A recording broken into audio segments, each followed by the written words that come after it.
యాక్చువల్‌గా మా ఫ్యామిలీలో మా వాళ్ళందరూ గూడా ఆ కాలేజ్ ఇష్టపడేవాళ్ళు గాదు. ఎందుకంటే ఇది యేసుప్రభుకి సంబంధించిన కాలేజ్ కాబట్టి. హ్మ్. కానీ నాకు మెరిస్టల్ అని ఇష్టంగా ఉండేది. సీట్ వస్తదా లేదా అనుకునేవాళ్ళం. మంచిగా ర్యాంక్ వస్తేనే సీట్ వస్తదక్కడ.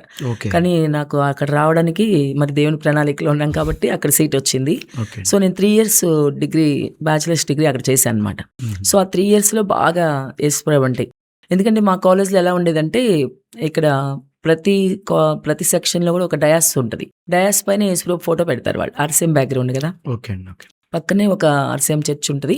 హ్మ్. సో, వీళ్ళు గూడా సిస్టర్స్ అందరూ వాళ్ళు ఆ బ్యాక్‌గ్రౌండే. హుహు. సరే అవన్నీ మనకు తెలీదు గదా! ఆ స్టార్టింగ్‌లో. ఈ ఆర్‌సీఎం అని అవన్నీ ఏం తెలీదు. అదేలే. సో, నేను మామూలుగా యేసుప్రభు అంటే ఇష్టం. వీళ్ళందరూ యేసుని పూజిస్తున్నారు. మేము కూడా విగ్రహారాధన బ్యాక్‌గ్రౌండ్ గాబట్టి విగ్రహంలోనే యేసుప్రభు ఉన్నాడు అని మా ఉద్దేశ్యం గూడా. So, okay. అక్కడ యేసుప్రభు ఫోటో పెట్టేవాళ్ళు క్లాస్‌లో.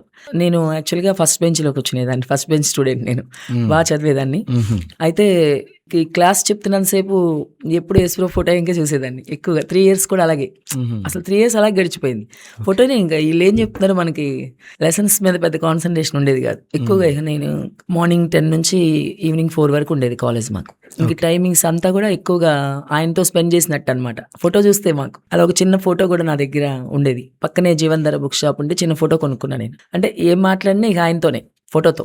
హ్మ్. ఇక ఆ ఫోటో నా బ్యాగ్‌లో ఉండాలి అంతే. ఎవరికీ తెలియకుండా లోపల ఒక జిప్ ఉంటది. హ్మ్. బ్యాగ్ లోపల. అదెవరు చూడరు కదా! లోపల పెట్టేసుకొని ఉండేదాన్ని. హ్మ్. ఇంకా అలాగా ఎక్కువ ఫ్రెండ్లీ ఆయన నా ఫ్రెండ్ అనమాట ఇగ. హ్మ్. మిగతా వాళ్ళతో పెద్ద విషయం కాదు. అలా ఉండేది. కాలేజ్‌లో కూడా అంతే. ఎక్కువగా ఫోటో వైపు చూడడం, నాకేమన్నా కావాలన్నా ఇబ్బందిగున్న మనసు